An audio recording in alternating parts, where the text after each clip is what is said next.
Muy buenas tardes, amigas y amigos de todo Puerto Rico y la región sureste que nos escuchan a través del 106.5 FM. Esta es la W293DE, Caribe 106.5 FM, que transmite desde Guayama, Puerto Rico. Les saluda el doctor Alexis Tirado Rivera en este su programa Magazine Cultural, edición para hoy viernes 17 de marzo de 2023. En el día de hoy tendremos un interesante conversatorio con la doctora Sabina Reyes de las Casas. Y con Sabina vamos a estar dialogando un poco sobre la figura de Luis Palés Matos y su creación literaria. De hecho, este próximo lunes 20 de marzo se conmemora el natalicio número 125 de Luis Palés Matos, quien nació aquí en Guayama el 20 de marzo de 1898. Y durante la vida de Palés Matos, pues obviamente se dedicó a la literatura, hizo diversos trabajos en la legislatura de Puerto Rico, secretario municipal de Fajardo, y un gran literato, un gran poeta guayamés que se destacó mucho, especialmente en su poesía negra o poesía negroide, también como se le conoce. Pero también hizo otros tipos de trabajo en la literatura, y ahorita vamos a estar dialogando con Sabina precisamente sobre esos trabajos literarios de Luis Palés Matos.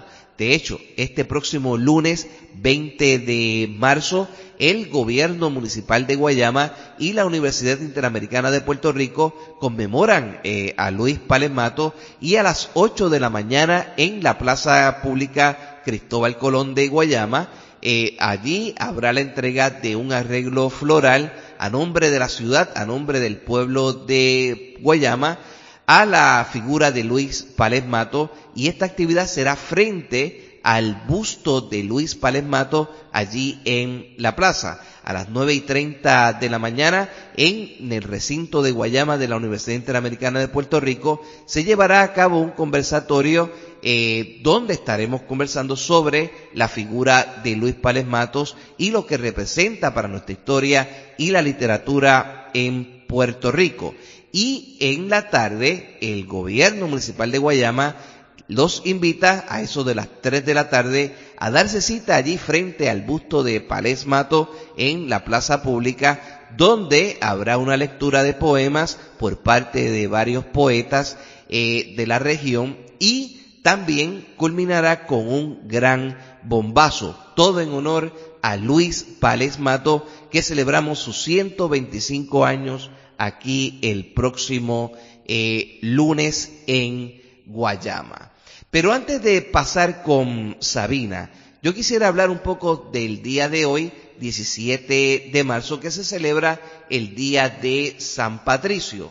San Patricio nació en el año 385 y murió en el año 461, el 17 de marzo del año 461, y fue un misionero católico. Es el santo patrón de Irlanda junto a Santa Brígida y San Columba. Fue un predicador y religioso de la Britania, tradicionalmente considerado como el introductor del catolicismo en Irlanda, a pesar de la evidencia de presencia cristiana en la isla anterior a él. Se celebra su día el 17 de marzo. Hacemos nuestra primera pausa del día, y cuando regresemos entramos de lleno en la conversación con la doctora Sabina Reyes de las Casas, y con ella hablamos sobre la figura de Luis Palés Matos. Regresamos en breve.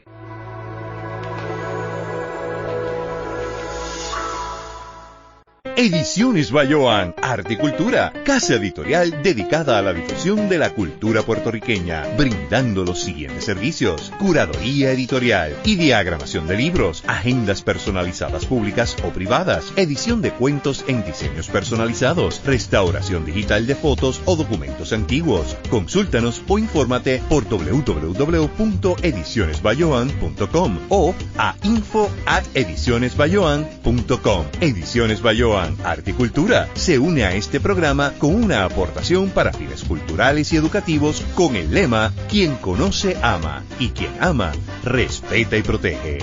Disfruta este viernes de otra edición de la tarima grande de Romance el Concierto con Jarabe de Palo.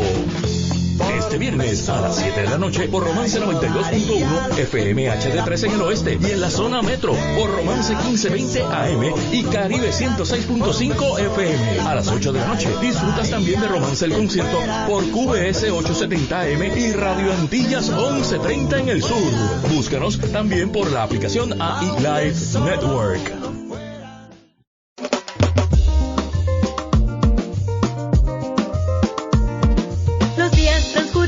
Siempre conmigo, si llueve, si truena o si sale el sol, tú siempre me das tu buena energía. Eres música, risa, la voz que pone a pensar. Así es la radio de mi país, siempre a todas con mi gente, que por siempre nos dice: yo estoy contigo al 100. Si quieres celebrar, si en la casa quieres estar, si quieres reír o que te canten la verdad, yo estoy contigo al 100, contigo, yo estoy contigo al 100, contigo, yo estoy contigo al 100. Los 100 años de la radio, yo estoy contigo al 100, y no hay más nada, yo estoy contigo al 100, pa' que tú lo sepas, y donde quiera.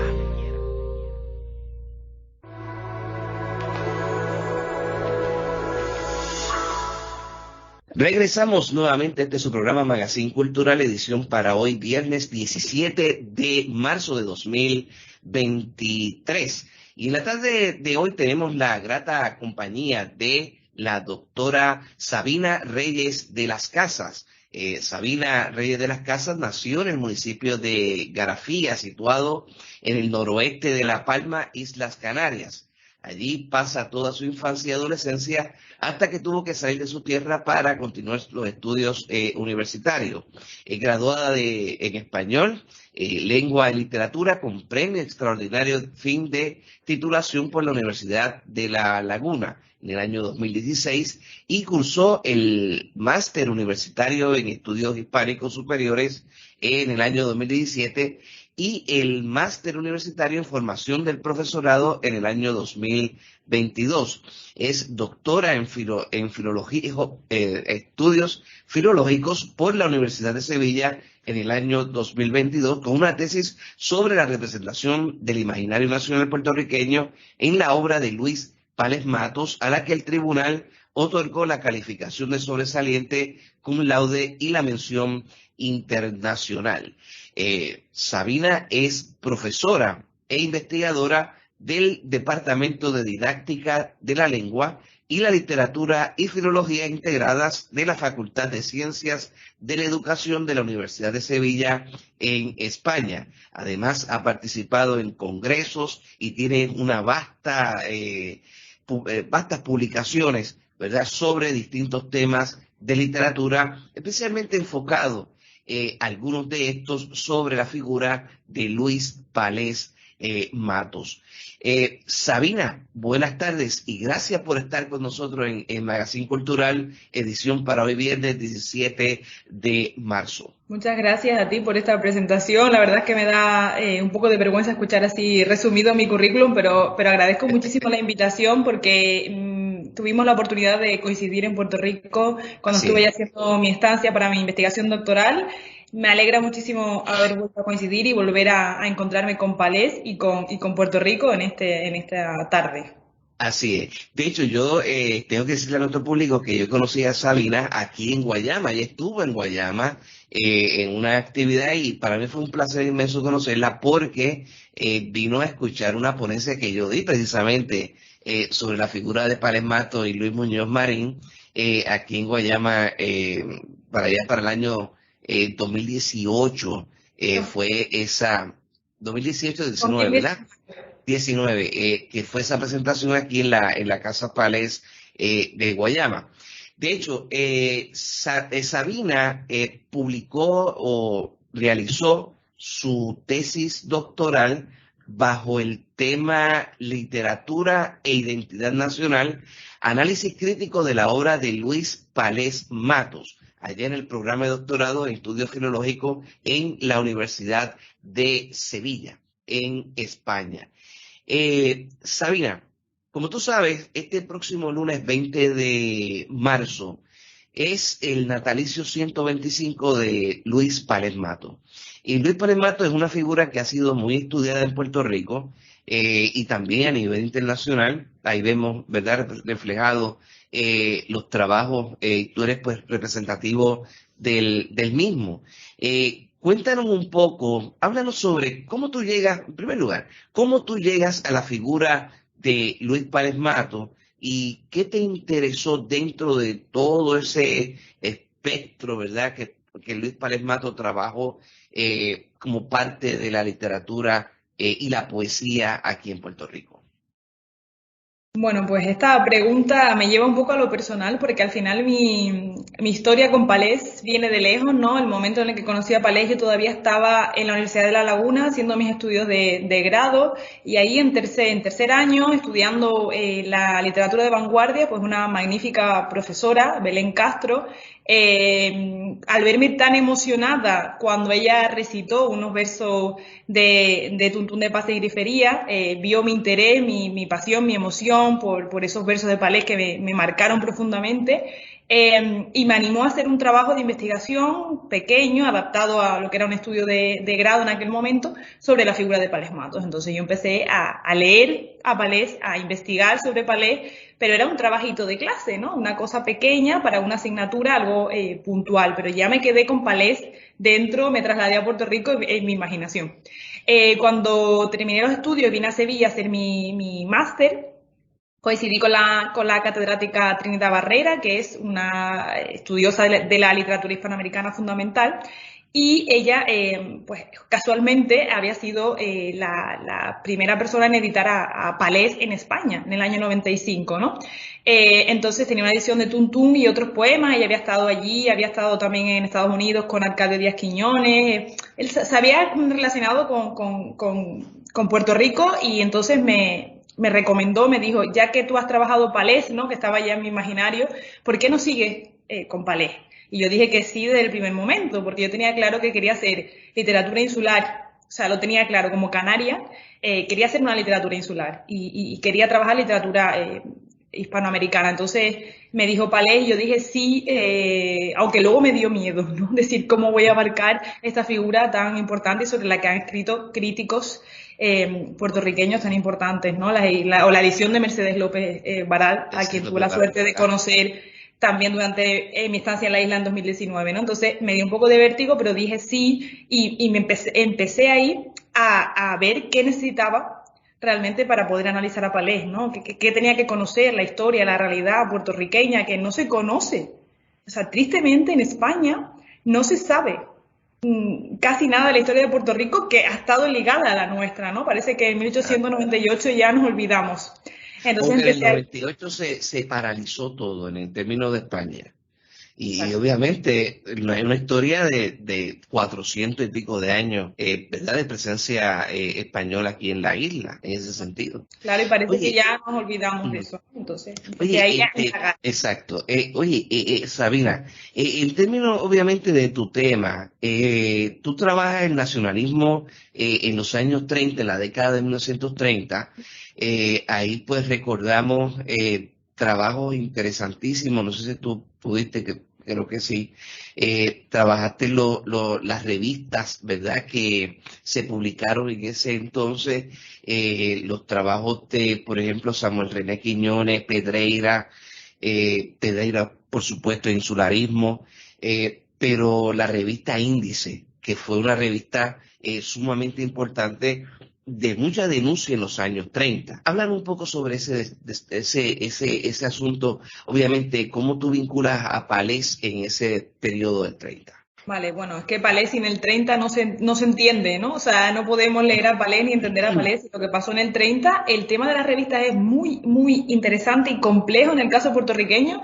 Yo también estuve en la isla después de María y muchos archivos estaban dañados. Entonces, Sí. localizar esas revistas se vuelve todavía más complejo y hay cosas datos que no tenemos, ¿no? Por ejemplo, Palés dice que iba a escribir un poema homenaje a Lorca, que no sabemos si llegó a escribir o no porque no encontramos, o la revista Los Seis no se ha podido localizar. De hecho, el doctor Natter, con quien estuve colaborando en el seminario, había estado invirtiendo mucho tiempo, muchos meses, o no sé si incluso años de trabajo en localizarla y no está. Entonces hay una parte de la historia puertorriqueña, literaria, que se ha perdido con esas revistas que no sabemos dónde están, ¿no? Pero la revista Índice es clave.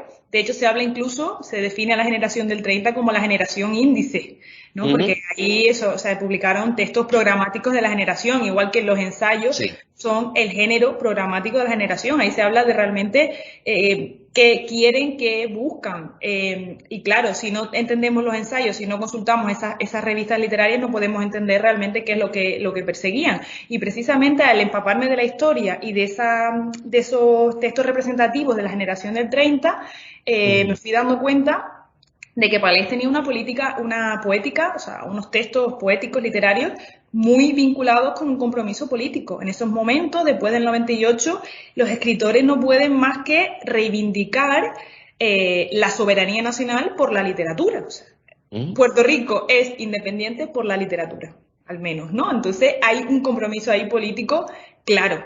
Y eso está en los textos y en las revistas como Índice o Los Seis, me imagino que también estará, aunque no lo podemos identificar. Además, dificulta mucho también la investigación, porque a Palés le encantaba dejar textos dispersos. O sea, él publicaba en una revista y se olvidaba, la publicaba un poquito cambiado en otro sitio, lo reunía, nunca terminaban las cosas, y ahí Palés nos puso todo muy complicado a los investigadores, aunque Margot Arce, Federico Donís y Mercedes López Barat nos han facilitado mucho la vida después recopilando, pero hay cosas que no sabemos, porque le encantaba dejar cosas inconclusas y dispersas en la prensa, ¿no? En la prensa De hecho, tú sabes quién también tenía esa costumbre, Luis Muñoz Marín. Luis Muñoz Marín, muchos de sus amigos también, amigos de Palés, mucho de su trabajo, de la obra literaria de Luis Muñoz Marín, está dispersa en revistas, en revistas en Latinoamérica. De hecho, la Fundación Muñoz Marín está haciendo un esfuerzo, ¿no?, para recopilar todo ese tipo de trabajo. En términos del nacionalismo, Sabina, ¿cuáles son entonces las características que tú puedes mencionar en torno a ese nacionalismo de Palés? Obviamente Palés pues fue independentista y Palés pues, ¿verdad? Aparte también, por qué no decirlo, fue un gran amigo fue extraordinario, el mejor amigo de Luis Muñoz Marín. Y tú sabes, Luis Muñoz Marín, ¿verdad?, funda posteriormente el Partido Popular en los años 40, en 1938 específicamente. Y ambos pues toman una ruta en términos ideológicos completamente distinta, pero entonces Palés obviamente sigue con la ruta independentista. De esa obra que tú pudiste trabajar de Palés, ¿dónde encontramos esos signos nacionalistas, esos símbolos nacionalistas que caracterizan a esta década del 30? Pues yo diría que está en toda su obra. Esta es una de las cosas que defiendo en mi tesis doctoral y en las conclusiones lo digo de forma clara. O sea, nos hemos obsesionado un poco los investigadores en Palés, Tuntún de Paz y Grifería, su negrismo y cómo su mulata a través del baile pues reivindica, lo dicen los investigadores que han estudiado a Palés antes de mí, no es algo que yo me estoy inventando ahora o que esté descubriendo, ¿no? Que a través de esa danza de la mujer mulata pues él reivindica la lucha frente al colonizador extranjero, frente al neocolonialismo yanqui, pero no está solo ahí. el compromiso político y el nacionalismo de Palés. Yo creo que está en toda su obra, desde sus primeros textos, incluso los textos que no son poéticos. Él tiene un drama inconcluso que es Mar Gruesa, en el que hay claramente una denuncia de los males de la sociedad puertorriqueña, del abandono económico, social y una reivindicación de esa lucha por la independencia y sobre todo por reivindicar una identidad propia, ¿no? Que también lo dice Pedrera en su ensayo, ¿no? Nos hemos obsesionado con que somos españoles o somos norteamericanos, no, nosotros somos puertorriqueños, es otra cosa y vamos a buscar esas raíces, ¿no? Entonces, en mi investigación doctoral, sobre todo lo que hago es poner en relación las teorías del nacionalismo político y cultural y desde una perspectiva antropológica y conectarlo con la obra de Palés y analizarlo en diálogo, ¿no? Entonces, ¿cuáles son los elementos que definen una nación desde un punto de vista político? Pues tener una historia común, tener una lengua y una cultura común, tener una población común y tener un paisaje común. Entonces, esos 4 elementos están en Palés en toda su obra y él los reivindica. Entonces, eso es lo que hace su nacionalismo, su compromiso, reivindicar los valores propios de mi identidad como nación independiente, porque esto me singulariza. Entonces, en la historia habla de los males políticos, económicos y sociales de Puerto Rico, y no sé, hasta en los ataques de los piratas aparecen, ¿no? Durante el periodo colonial, aparece luego la reivindicación de la oralidad, de nuestra forma de hablar propia, de nuestra gastronomía, de la raíz africana, por supuesto, del negro, de la mulata, se ríe del blanco, del negro que es mulato que se quiere hacer pasar por blanco, se burla de todo eso y reivindica el paisaje que lógicamente es insular y que específicamente en su novela Litoral es Guayama pura. O sea, por eso tuve también que ir a Guayama, ¿no? Cuando nos conocimos allí, porque no podía hablar de eso sin haber visto Guayama, ¿no? Entonces, eso lo está reivindicando, ese es su nacionalismo. De hecho, hay un detalle en la obra de Palés, en la poesía de Palés, que le llaman el programa silvestre, ¿verdad? De Luis Palés Mato, y es cuando él menciona su recorrido por ahí, subiendo para Carite, en Guayama. No sé si tuviste la oportunidad de llegar a Carite, pero Carite es un barrio, ¿verdad?, al norte de la ciudad, colindante con Caguas y Calley, y es boscoso, ¿verdad? Un área boscosa.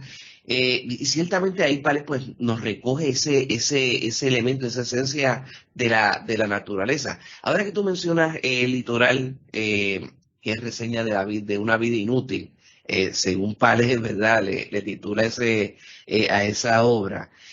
¿Cuál es tu análisis de esa obra? Obviamente del contexto que él lo escribe esa obra creo que en los años 40 aproximadamente.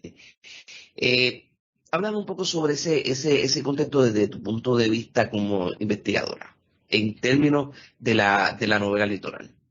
Bueno, con Litoral tenemos el mismo problema que comentaba antes, con el que afecta a toda su producción poética y también a Litoral. O sea, empezó a publicarlo en un sitio, en otro, inconcluso por entrega, lo deja y nunca lo termina. Entonces, es difícil tener una visión completa de lo que quería hacer el Litoral porque realmente no lo sabemos bien, ¿no? Porque era experto en dejar las cosas a medias, ¿no? Entonces, cuando analizamos Litoral está claro que hay que leerla en clave autobiográfica. O sea, ahí está Palés. Hay una autobiografía de Palés aquí en Guayama, de hecho, se pasó. Por supuesto. Pero toda la literatura es ficción. Entonces tampoco podemos intentar, como han hecho otros investigadores, hacer un correlato exacto entre su vida y su novela y creer que todo lo que dice ahí es real. Está ficcionalizado y es una visión subjetiva de él, de su realidad. Pero claro, ahí está hablando de su infancia en Guayama, no antes de empezar antes de ir a San Juan y relacionarse con toda esa élite intelectual del momento, políticamente comprometida, revolucionaria, y empezar a trabajar la vanguardia, ¿no? Cuenta un poco lo que sentía un aislamiento cultural que yo creo que eso nos da a todos los insulares, no solo ahí, ¿no? Sino que también lo hemos sentido mucho los canarios, ¿no? Vemos esa óptica de aislamiento, la pobreza, luego ese moverse, desplazarse, ¿no? Describe todo y sobre todo aparece en el Litoral una figura fundamental que es la Negra Lupe. O sea, es que sin esas narraciones orales, por eso también hablo de la reivindicación de la oralidad como una de las claves de la poética palesiana, sin esa figura no habría existido el tuntún y no habríamos, yo creo que llegado a conocer realmente a Palés como figura a nivel nacional, obviamente, pero internacional incluso, ¿no? Entonces hay figuras clave, pero yo creo que en Guayama destaca también el paisaje.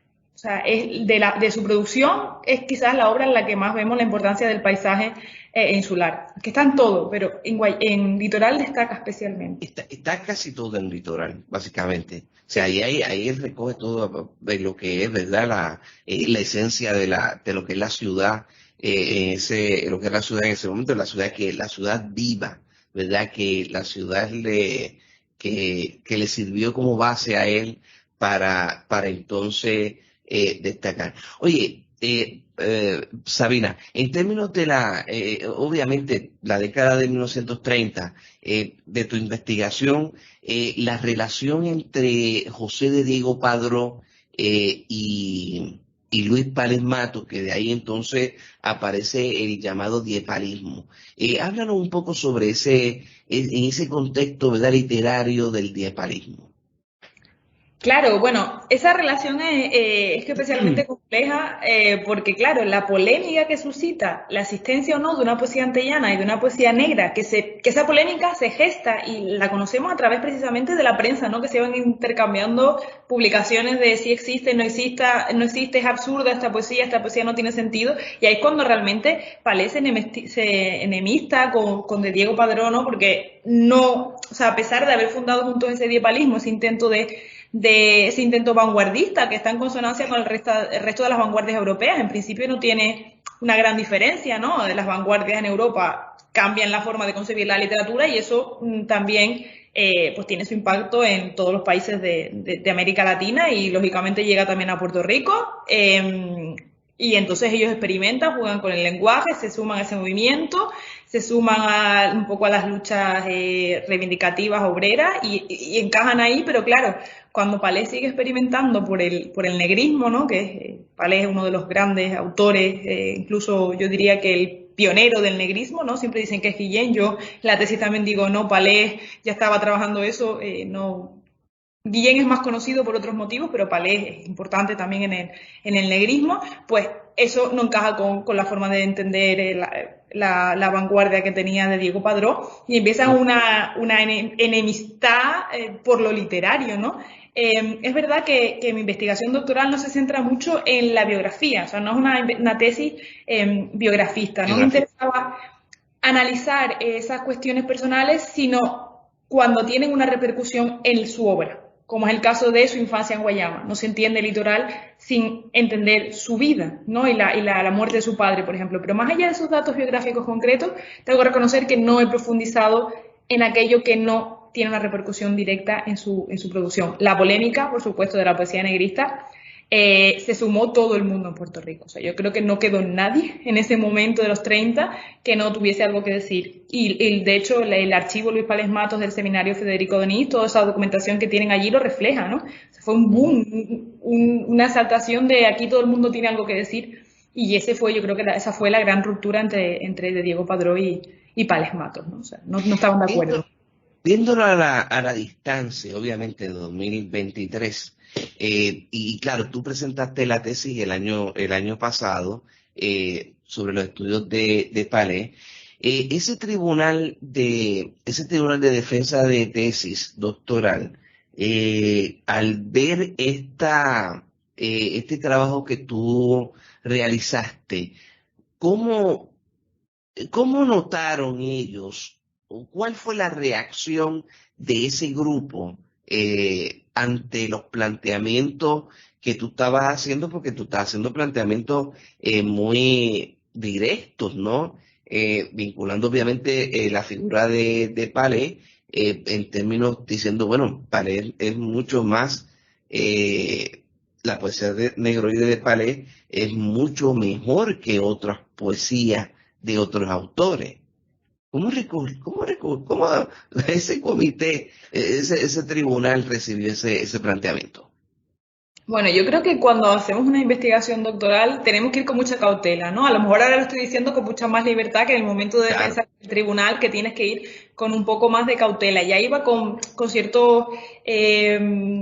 ciertas cosas, había ciertas cosas que tenía que tener en cuenta y con las que tenía que tener cuidado porque mi investigación no es una investigación filológica clásica, sino que conecta con lo antropológico, con lo histórico, y es Exacto. un tema políticamente comprometido. Y me estoy metiendo en un tema peliagudo, un tema delicado, estoy entrando en lo político, o sea, mi tesis tiene un componente político, yo no lo voy a negar. Ahí se me ve a mí lo que viví en Puerto Rico, lo que conocí y lo que reivindico también, ¿no? Entonces tenía que ser objetiva, pero tenía también que tener ese componente político. Entonces el tribunal, pues, lo que te pide básicamente es que justifique el por qué no defiendes esos argumentos o en base a qué. O también me preguntaron sobre por qué creía yo que Palés había quitado el subtítulo de Tuntún de Pasa y Grifería en la edición del 50, ¿no? En el 37 es Tuntún de Pasa y Grifería, poemas afrantillanos. ¿Por qué le quitan el 50 poemas afrantillanos, no? Entonces, todo el rato intentan que te justifiques un poco por qué tú defiendes a Palés como precursor del negrismo. Bueno, pues me voy a los datos, me voy a las fechas, me voy al sistema político. En Cuba había otra realidad que exaltó a la figura de Nicolás Guillén, que es un escritor maravilloso y que yo reivindico y que comparo con Palés en varios trabajos. Pero hay un contexto que a lo mejor no le interesaba tanto exaltar la figura de Palés, y también que en Puerto Rico no olvidemos que no había un acuerdo total sobre el tema, ¿no? La polémica sobre la poesía antillana es un ejemplo. Entonces realmente no estaba todo el mundo de acuerdo en que fuera tan importante esa poesía de Palés. Hoy decimos sí, lo es, pero en ese contexto quizás no todo el mundo lo veía así, o durante los años posteriores, ¿no? En la segunda mitad del 20. Entonces hay cuestiones políticas también detrás, y contextuales, digamos, ¿no? Sí. Bueno, Sabina, vamos a hacer nuestra segunda pausa del día, y cuando regresemos vamos a hablar un poco sobre la literatura vanguardista y cómo encajamos a Palés en esa literatura vanguardista de esos años 30. Regresamos en breve.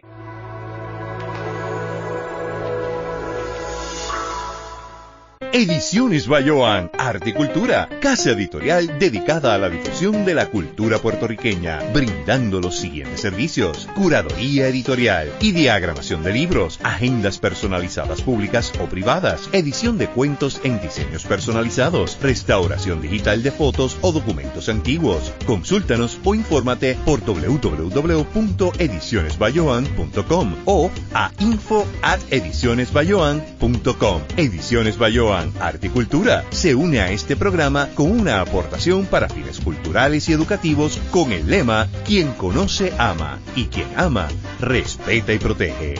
Disfruta este viernes de otra edición de la tarima grande de Romance el Concierto con Jarabe de Palo. Este viernes a las 7 de la noche por Romance 92.1 FM HD3 en el oeste y en la zona metro por Romance 1520 AM y Caribe 106.5 FM. A las 8 de la noche disfrutas también de Romance el Concierto por QBS 870 AM y Radio Antillas 1130 en el sur. Búscanos también por la aplicación AI Live Network. La radio de mi país, siempre a todas con mi gente, que por siempre nos dice, yo estoy contigo al 100.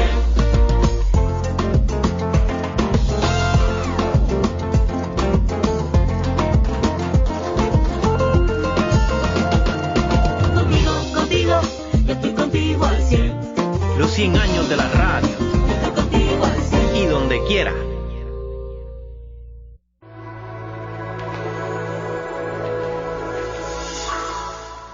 Regresamos nuevamente a su programa Magazine Cultural, edición para hoy, viernes 16 de marzo de 2023. Y continuamos hablando con la doctora Sabina Reyes de las Casas. Sabina es profesora de literatura en la Universidad de Sevilla, en España.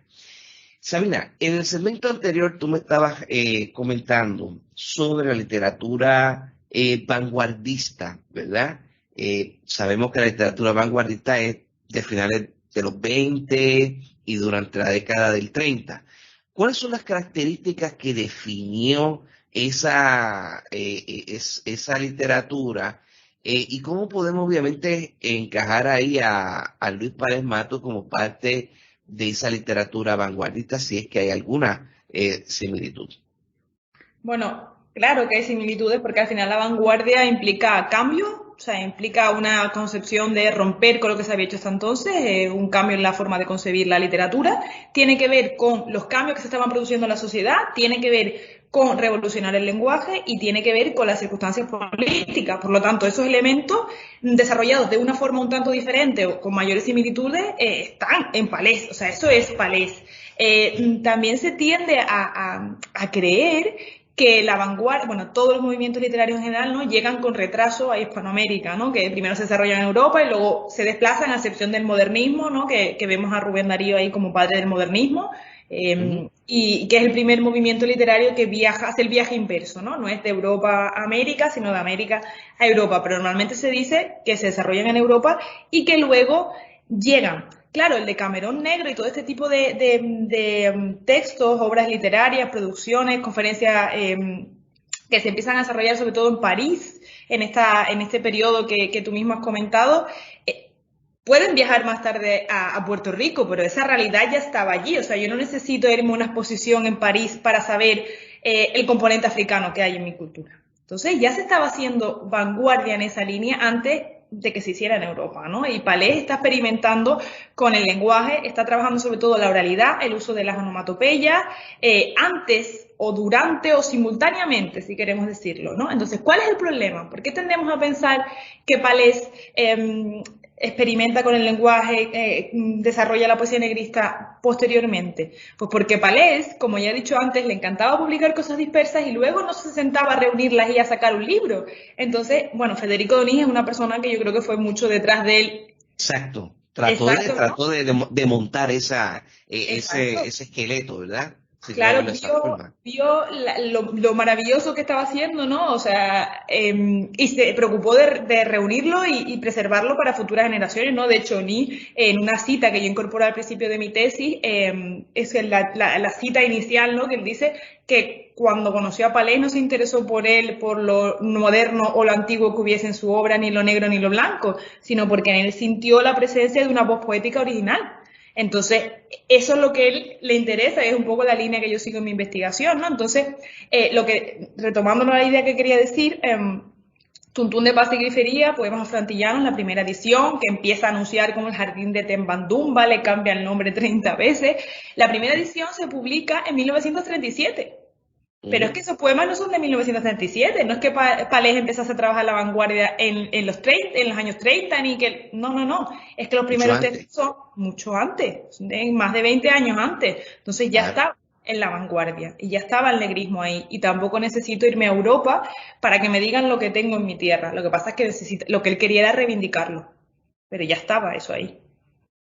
De hecho, hay algo bien interesante en la historia de Palés y de Muñoz. Muñoz cuenta en sus memorias, y de hecho yo solo lo hablo lo hablé, ¿te acuerdas? En la conferencia que di aquí en Guayama, que Palés nunca salió de su litoral, nunca salió de Guayama, y sin embargo, y de hecho Palés nunca salió de Puerto Rico, en los años de juventud, ¿verdad?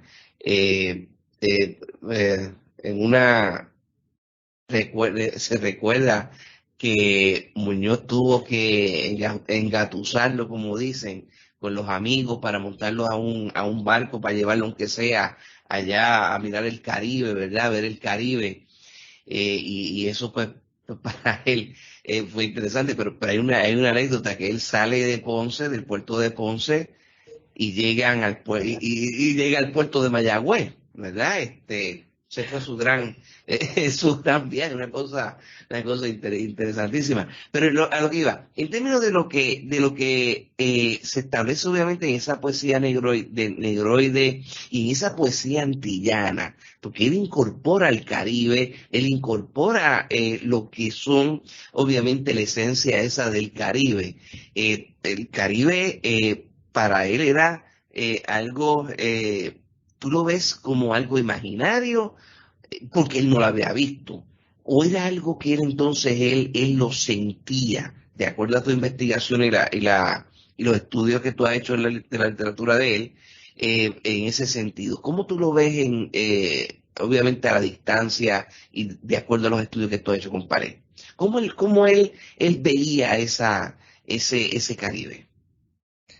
Bueno, yo creo que es una combinación de ambas cosas, entre lo narrado, lo escuchado y más presentido que realmente vivido, ¿no? Porque es verdad que organizaba muchos viajes, planteaba muchas cosas que al final nunca llegaba a realizar y pasó casi toda su vida al Sí. final en Puerto Rico, ¿no? Menos 2 ocasiones, aunque Mercedes López Barat lanza una hipótesis de quizás una tercera salida que no está clara, pero 2 seguras, estuvo 2 veces fuera, y esa anécdota que acabas de contar es muy conocida y es muy curiosa, ¿no? De me subo, pero yo en el próximo puerto, Me adiós, bajo. porque a mí no me pillan para hacer este recorrido, ¿no? Pero es verdad que hay una parte imaginada, presentida, y de hecho Palés lo dice en el prólogo del Tuntún, ¿no? De mucho más imaginado, que más de cuento, que lo dice, o sea, lo dice en el propio prólogo de Tuntún de Paz y Grifería. Él sabe que hay una parte ficcional, pero claro, aunque hay una parte ficcional, una parte no vivida, pero leída, puedes conocer a través de otras fuentes orales y escritas esa realidad o de otros testimonios, eso está en su obra.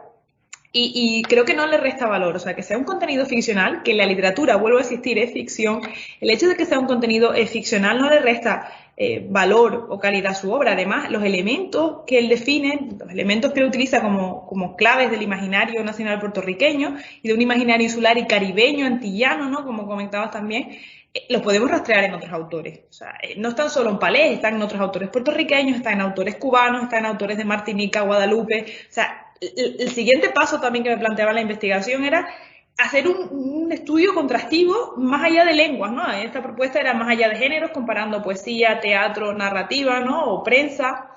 Y ahora, más allá de lenguas, o sea, ese imaginario caribeño, antillano que él reivindica, es común a otros escritores que escriben en francés, en creol, y es común, o sea, es común esas reivindicaciones. Mi lengua, mi cultura, mis raíces culturales, mi patria, mi paisaje, eso es común. Es un imaginario que supera lo estrictamente puertorriqueño. Y es común porque hay una historia colonial detrás también que todos han vivido con diferentes colonizadores, pero han vivido, ¿no? Entonces es común, es común.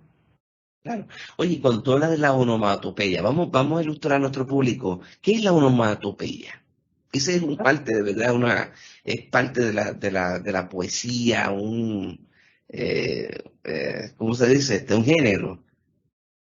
Claro, es un recurso literario que se utiliza. Recurso literario, correcto. Recurso literario que utilizamos para imitar sonidos propios de la naturaleza, del entorno, ¿no? Como transmitir por escrito, pues, lo oral, los sonidos de los animales, ¿no? Él lo hace con el coquí o la rana en general, pero ahí estaría el coquí como elemento nacional también, propio autóctono de Puerto Rico, los sonidos sobre todo de la naturaleza, que va a ser fundamental en sus poemas negristas, esa búsqueda de la naturaleza, de la raíz africana, ¿no? Que la imita a través de las onomatopeyas y también de gitanjáfora, que se inventa. O sea, no tiene por qué ser una correspondencia entre el sonido y la realidad, sino que puede ser incluso inventado. Puede ser palabras que en principio no tengan ningún sentido, pero que él utiliza para darle ritmo interno al poema. Y una de las cosas que también reivindico en la investigación doctoral es que más allá, aunque mi investigación se centra en el análisis del imaginario nacional y lo conecta con lo histórico, lo antropológico, Palés no es solo un escritor puertorriqueño, es un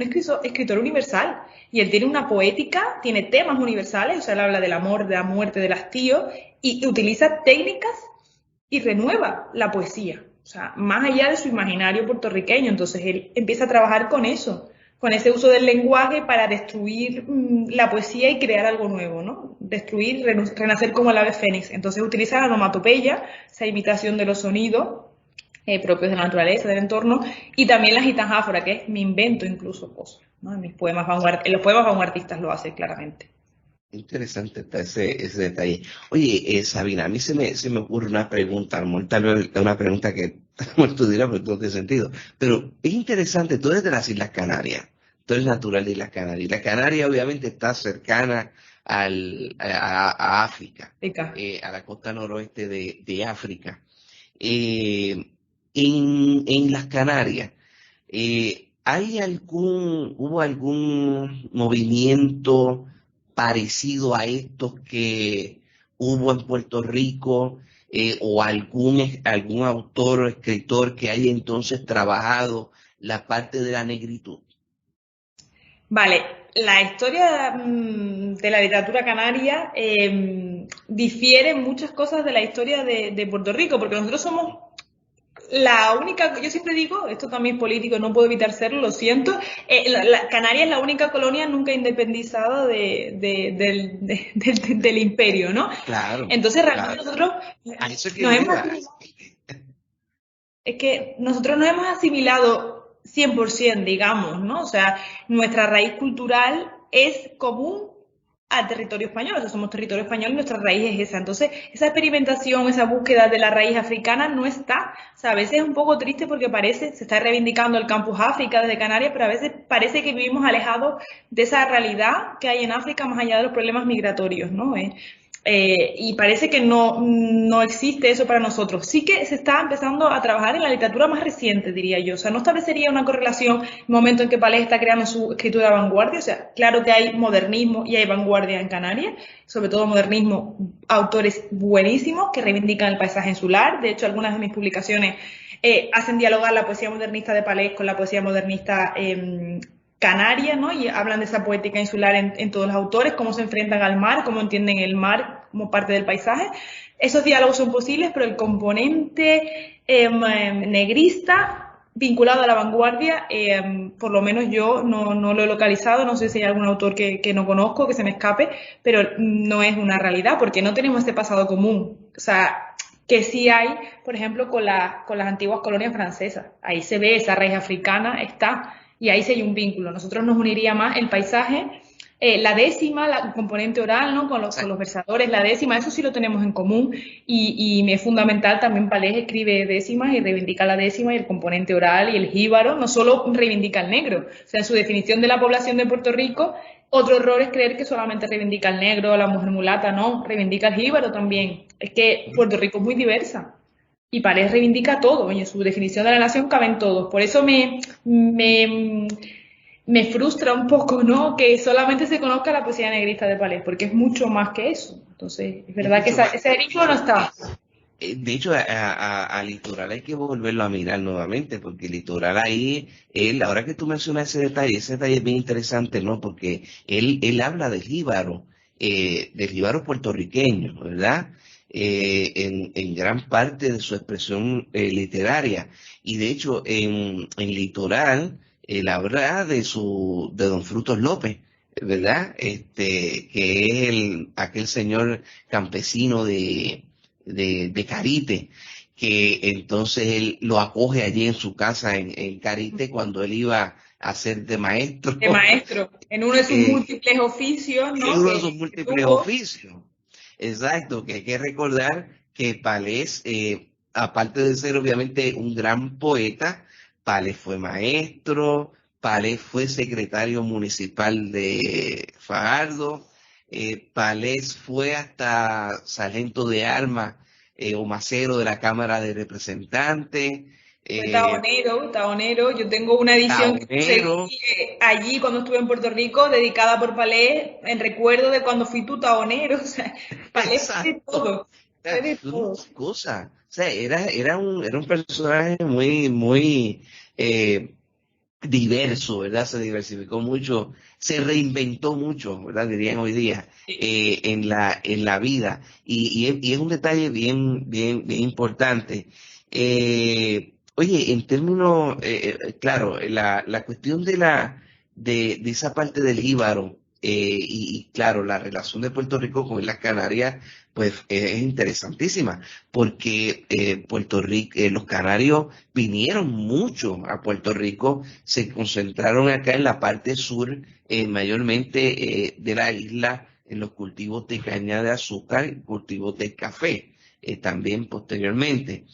Y esa parte de la trova, de las décimas, ¿no?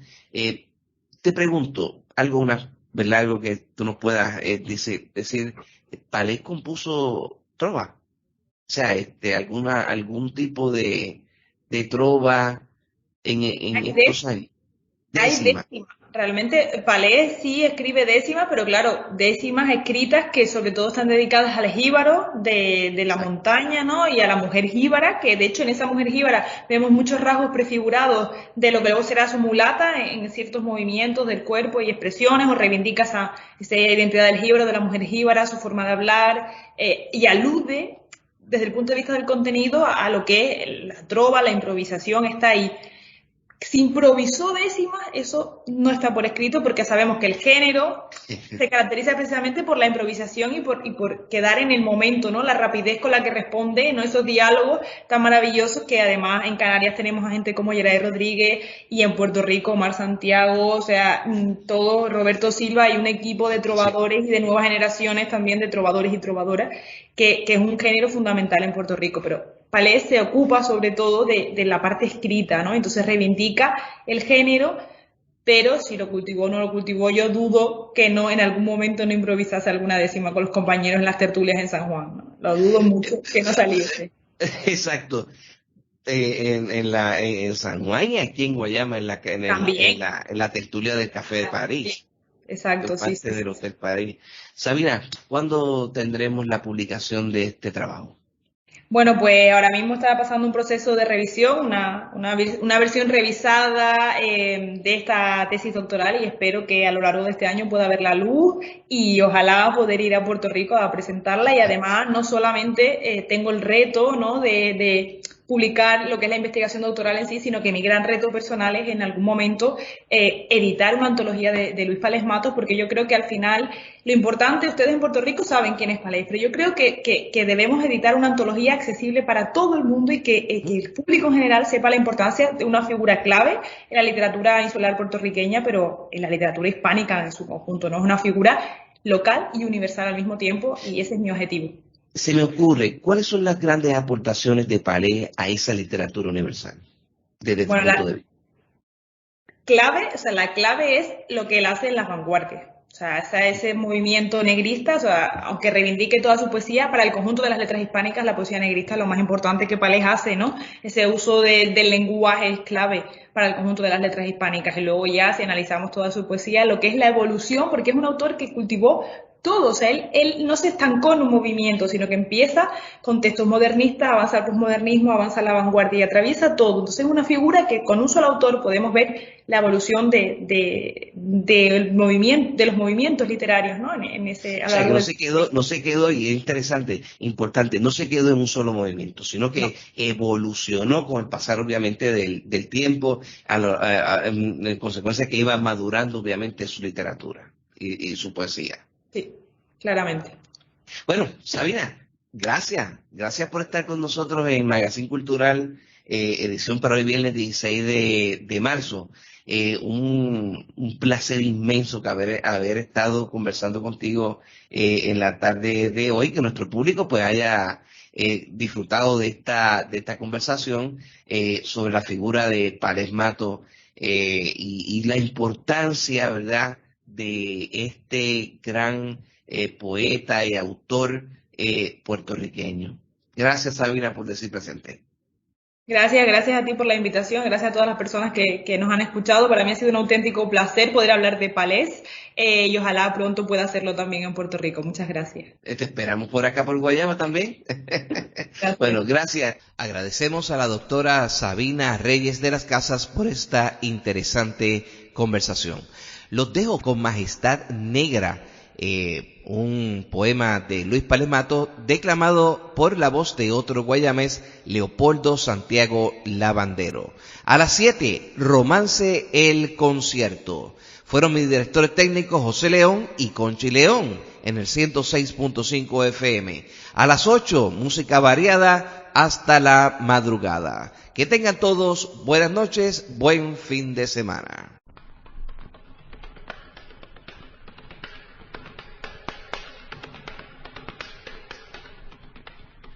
Encendida calle antillana baten bandumba de la quimbamba. Cumba macumba candombe bámbula entre dos filas de negras caras. Ante ella un congo, gongo y maraca ritma una conga bomba que bamba.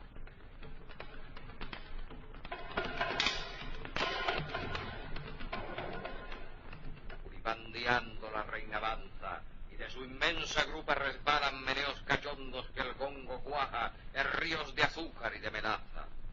Prieto trapiche de sensual zaza, el caderamen masa con masa, exprime ritmo, suda que sangra, y la molienda culmina en danza. Por la encendida calle antillana baten bandumba de la quimbamba.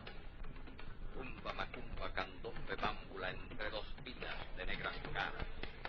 Ante ella un congo bongo y maraca ritma una conga bomba que bamba.